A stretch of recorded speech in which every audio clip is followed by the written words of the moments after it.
My name is Jake, and I'm 27 years old. I never thought I'd be the kind of person to post here, but after everything that's happened, I need to get this off my chest. It's been building for months, maybe even years, and now, after everything my cousin did, after the way my own family turned on me, I need to say it. Because I did everything for him. I helped him when no one else would. And he repaid me in the worst way possible. It all started about a year ago when my cousin, Matt, showed up at my door with a sob story. We were the same age, but we couldn't have been more different. I had worked my way up in my job, saved my money, and built a life I was proud of. Matt, on the other hand, had spent most of his 20s bouncing from one job to another, always quitting when things got too hard, always blaming someone else for his failures. He was lazy, entitled, and worst of all, manipulative. But he was family. That's what I told myself when he showed up that night, shivering in the rain, claiming he had nowhere else to go. He had been kicked out of his last apartment for not paying rent. His parents, my aunt and uncle, were done with him, at least, that's what they claimed. He begged me for help, saying he just needed a couple of months to get back on his feet. I hesitated. I knew Matt. I knew what he was like. But when I called my parents for advice, they didn't hesitate at all. You have to help him, Jake, my mom said.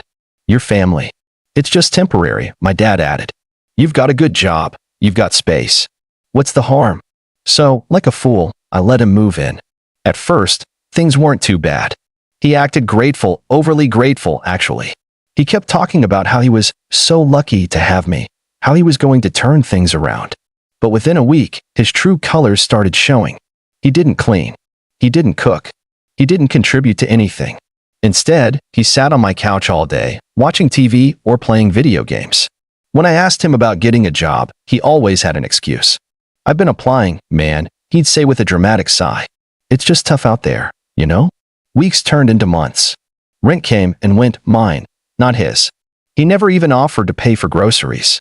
And every time I brought it up, he acted like I was attacking him.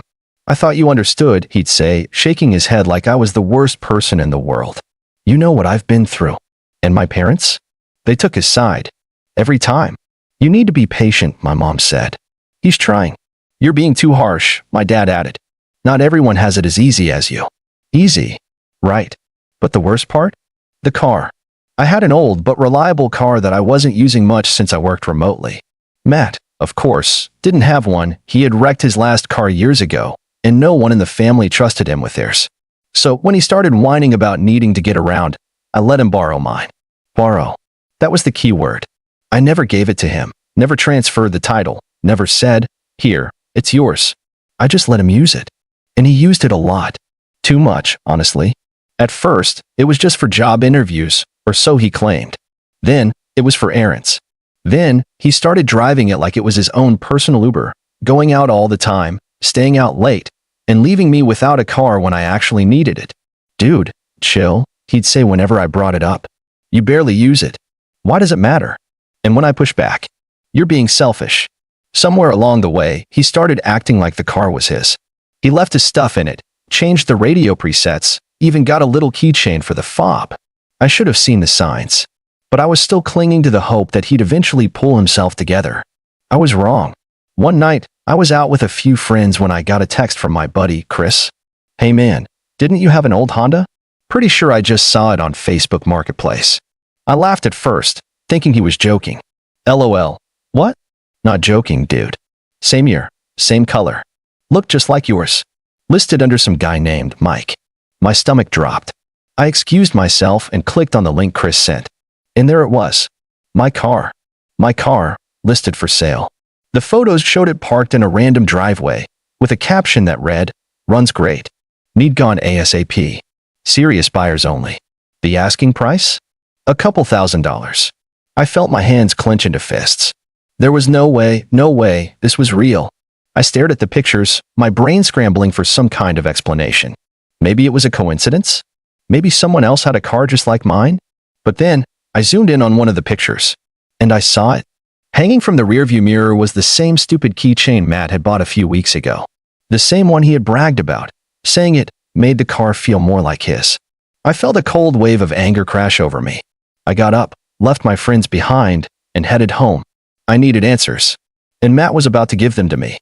I drove home, my hands gripping the steering wheel so tightly my knuckles turned white.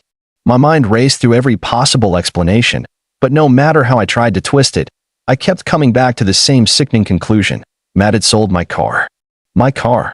The one I had let him borrow out of kindness, out of trust. The one that was still legally in my name. And he hadn't even bothered to tell me. He had just taken it, listed it, and was probably planning to pocket the cash without a second thought. By the time I pulled into my driveway, my heart was pounding. I stormed inside, not even bothering to slam the door. It wouldn't have made a difference. Matt was sprawled out on the couch, feet propped up on my coffee table, a bowl of chips resting on his stomach. He barely even glanced at me when I walked in. "Yo," he mumbled. I was glued to the TV. "You're home early." I didn't respond. I stalked over, yanked the remote out of his hand, and turned off the TV. "Hey, where's my car, Matt?" His face twisted into a look of confusion, fake and exaggerated, like a bad actor in a high school play. "What do you mean? It's outside, isn't it? Don't lie to me." I stepped closer, my voice low, shaking with barely contained rage. "I saw it. On Facebook Marketplace. You listed it for sale." He blinked. For half a second, I saw it, the flicker of realization that he had been caught.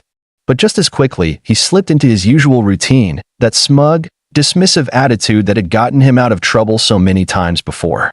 Whoa, chill, dude," he said, pushing himself up to sit. "You think I sold your car? That's insane." I held up my phone, the listing still open. "Then explain this." He squinted at the screen, rubbing the back of his neck like he was thinking real hard. "Huh, weird. Guess someone else has a car just like yours." I laughed, a bitter, humorless sound. "You expect me to believe that? The exact same car? Same year, same model, same little keychain you bought last month?" His face twitched, but he recovered quickly. "Look, man, I don't know what you want me to say. It's not my listing." I clenched my jaw so hard it hurt. "Then you won't mind if I message the seller and ask to come see it?" For the first time, real panic flashed across his face. He opened his mouth, closed it, then forced out a laugh. Okay, fine. Maybe I was thinking about selling it." "You were thinking about it?" I repeated, my voice sharp. "Or you already did?" He threw up his hands. "Why are you freaking out? You never even used that car. It just sits there." I figured, hey, why not get some cash for it? Maybe split it with you, split it. I barked out another laugh. "Matt, it's not your car to sell." "Dude, come on," he scoffed. "I've been the one driving it. I put gas in it. I take care of it, taking care of it." I cut him off. "You've been treating it like a free ride while I pay for the insurance. And that doesn't change the fact that my name is on the title. Legally, you can't sell it." He rolled his eyes and flopped back onto the couch. "Geez, man, you're making such a big deal out of this. It's just a car." I clenched my fists at my sides, forcing myself to take a breath. I had spent months putting up with Matt's laziness, his entitlement, his complete lack of respect for me, my home, and my kindness. But this was different. This was theft. And worse, he wasn't even sorry. He wasn't even trying to make it right. "Did you already sell it?" I demanded. He hesitated. That was all the confirmation I needed. My stomach twisted as I realized what this meant. If he had already taken the money, the car was gone. And since it was still in my name, whoever bought it might come knocking on my door when they realized they'd been scammed. My mind reeled at the legal nightmare this could turn into. I needed answers, and I needed them now. "Who did you sell it to?" I asked through gritted teeth. "I dunno," he muttered, suddenly very interested in the loose thread on his shirt. I grabbed the back of the couch and leaned down, forcing him to look at me. "Who did you sell it to?" He sighed dramatically, like I was the one being unreasonable. "Some guy named Mike. He gave me cash, no questions asked." "How much?" His eyes flicked away. "Like $2,000. I swore under my breath. $2,000? That car was worth at least $5,000. He hadn't just stolen from me, he had practically given it away. I took a step back, breathing heavily, trying to keep myself from doing something I'd regret. "Where's the money?" At that, his whole posture shifted. He sat up straighter, arms crossing over his chest. "Why do you care?" "Because that money isn't yours." "Oh, come on," he groaned. "What's the big deal? You weren't even using the car. And I needed the cash. You don't understand what it's like to struggle, man. You have a job, savings, a place to live, a place you've been living in for free." I snapped. "And now you have the nerve to act like I owe you?" He scoffed, shaking his head. "Dude, it's not like I took your life savings. It's just a car. You can get another one." I stared at him, my anger mixing with something else, something colder. This wasn't just about the car anymore. It was about him. About how he saw me, how he had always seen me. Not as family. Not as someone who had helped him, but as someone to use. And then, as if this couldn't get worse, my phone buzzed. I glanced down at the screen and saw a text from my mom. Mom texted, "Matt just told us you're overreacting about the car. You need to calm down." I swallowed back a bitter laugh. Of course, he had already run to them, spinning some sob story about how I was being unreasonable or selfish. And, of course, they had believed him. Matt leaned back against the couch, smirking. "Guess you're not getting any backup on this one, huh?" Something in me snapped. I had spent months, years, letting this slide. Letting him walk all over me. Letting my family gaslight me into thinking I was the problem. Not anymore. I took a deep breath, my mind sharpening with a clarity I hadn't felt in a long time.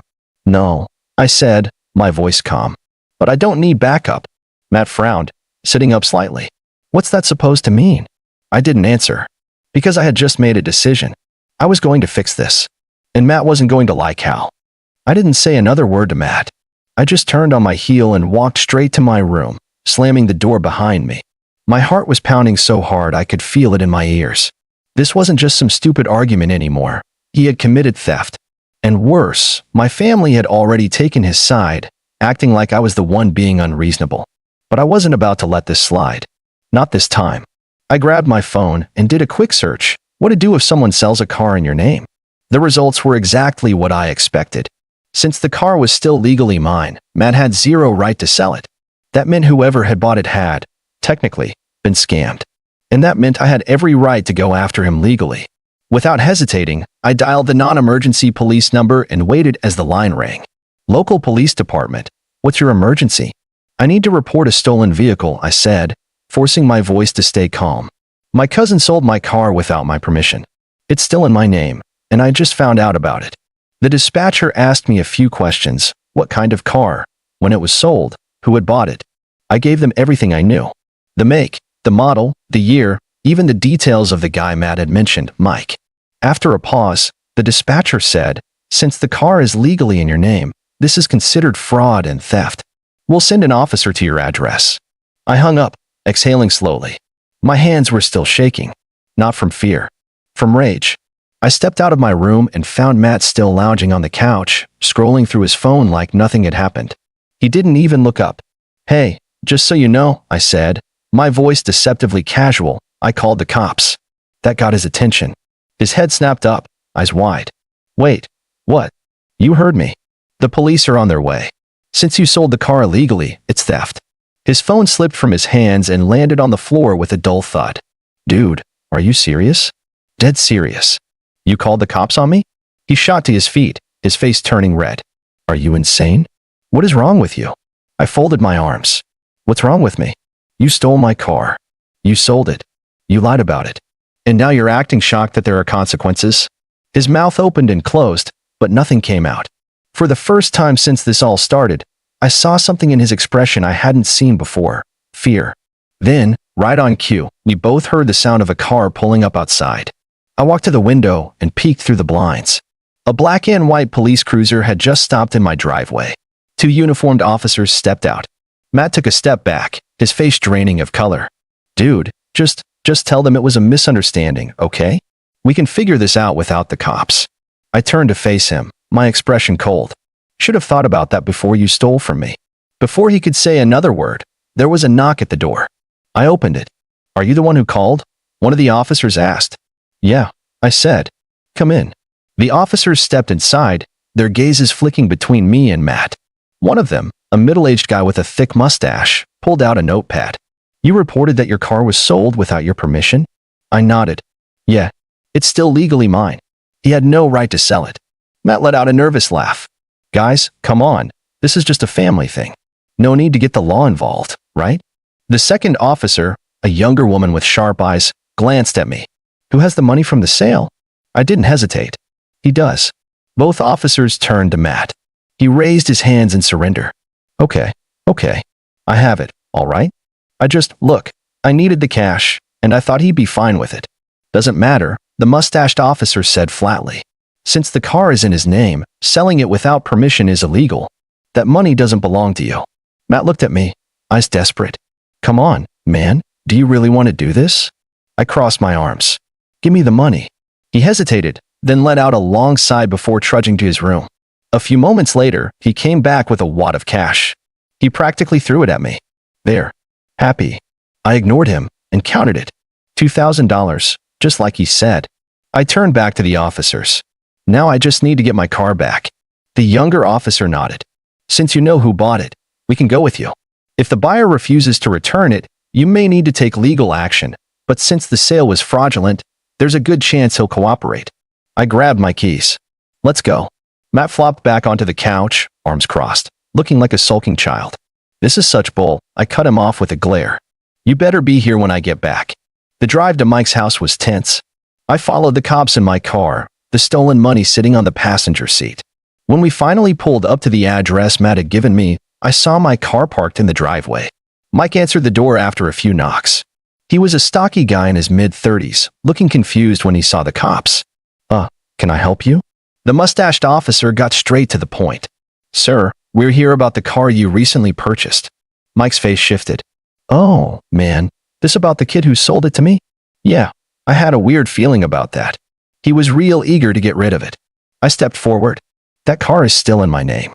He had no right to sell it. Mike looked at the officers. So, what happens now? The younger cop spoke. Since the sale wasn't legal, you have two options. You can either return the vehicle and get your money back, or you can keep the car and risk a civil lawsuit from the legal owner. Mike sighed. Look, I don't want any trouble. If I get my money back, you can take the car. I handed over the cash, and just like that, my car was mine again. When I got back home, Matt was still on the couch, watching TV like nothing had happened. I walked in, tossed my keys on the table, and took a deep breath. You're moving out, I said. Matt blinked. Wait, what? You heard me. You lied to me. You stole from me. And then you tried to make me look like the bad guy. I'm done. Get out. He laughed, but it was weak. Dude, come on. Where am I supposed to go? Not my problem, I said. You had a free ride here, and you messed it up. I turned to walk away, but he shot up from the couch. You can't just kick me out. I turned back, ice cold. Watch me. And with that, I grabbed my phone and started dialing my landlord. If Matt wasn't gone by morning, I'd make sure he was legally removed. This time, there were no second chances. The next morning, I woke up to the sound of drawers slamming and heavy footsteps thudding across the apartment. For a second, I thought I was dreaming. Then I heard a string of muttered curses, followed by the unmistakable sound of a zipper being yanked shut. I threw off my blanket, rubbed the sleep from my eyes, and walked out into the living room. There was Matt, shoving his clothes into a duffel bag with the kind of aggression that made it clear he was not handling this well. He was all tense shoulders and angry movements, yanking his hoodie over his head like he wanted to strangle it. You happy now? He muttered, barely looking at me as he zipped up his bag. Kicking your own family out? Over a stupid car? I folded my arms, leaning against the doorway. It wasn't just about the car, Matt. My voice was level, but there was an edge to it. It was about everything. You lying to my face. You selling something that wasn't yours. You treating me like a free ride instead of a cousin. Matt let out a bitter, humorless laugh. Yeah, because you never needed help, right? He finally turned to face me, his eyes sharp and full of resentment. You think you're better than me, huh? Just because you got your life together and I don't. I stared at him for a long moment, then shook my head. This isn't about me being better than you. It's about me being done with you taking advantage of me. He scoffed. Taking advantage? You offered to help me. I didn't ask you to let me stay here. You said I could. I didn't beg you to help with my loans. You said you'd cover them. But the second it's not convenient for you anymore, you throw me out? He gestured wildly. You don't just do that to family. I clenched my jaw, forcing myself to stay calm. Matt, there's a difference between helping someone and being used. I let you live here rent-free because I thought you needed time to get back on your feet. I paid off your loans because I thought it would help you start fresh. But instead of making the most of it, you just took more. And when you ran out of things to take, you stole from me. He scowled, gripping the strap of his bag so tightly his knuckles went white. I didn't steal from you. You sold something that wasn't yours and lied about it. I shot back. What else would you call that? His mouth pressed into a thin line. He didn't have an answer to that. Instead, he let out a frustrated breath, adjusting the strap of his duffel bag before marching toward the door. He yanked it open but hesitated, just for a second, like he was waiting for me to stop him. But I didn't. I just stood there, watching as he stepped out into the hallway. He turned back one last time, his expression unreadable. "You're gonna regret this," he muttered. Then he shook his head and walked away. I shut the door behind him, locked it, and exhaled. And for the first time in years, I felt free. Of course, that peace didn't last long. Barely an hour later, my phone started blowing up. First, it was my aunt, Matt's mom, demanding to know why I had abandoned him. Then my parents, asking why I was being so heartless. Even my uncle, who I hadn't spoken to in months, called just to tell me I should have been more forgiving. "You don't do that to family," they all kept saying. "Matt made a mistake, but that doesn't mean you throw him out into the street." Oh, but apparently stealing from family was fine. I tried to explain. I really did. I told them about the lies, the manipulation, how Matt had sold my car behind my back and kept the money. But it was like talking to a brick wall. "He probably just needed the cash," my aunt said. "He's going through a rough time," my mom added. "Can't you just let it go?" Let it go? I had already given Matt everything. A place to live. A way to clear his debt. Even a car, which, sure, I never outright gave him, but I let him use it as if it was his. And after all that, he still had the nerve to lie to my face and sell it for quick cash? And yet, somehow, I was the bad guy. "You're being selfish," my aunt snapped at one point. "He's your cousin.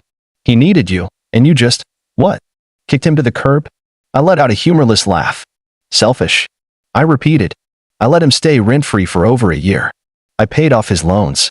I let him use my car. And you think I'm the selfish one?" Silence. Then, a scoff. "You're just like the rest of them," she muttered. "Turning your back on family." I almost laughed. "Funny," I said. "That's exactly what Matt did to me." She hung up after that. By the time the call stopped, I felt drained. I knew my family wasn't going to side with me. I'd seen it happen before, over and over, but a small part of me had hoped that, just this once, they'd understand.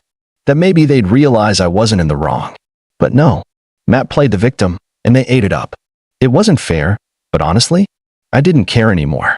I had my car back, my home back, and most importantly, my peace back. Matt was finally out of my life, and no amount of guilt tripping from my family was going to change that. But what do you think? Was I too harsh for kicking him out, or was it the right move? Let me know your thoughts.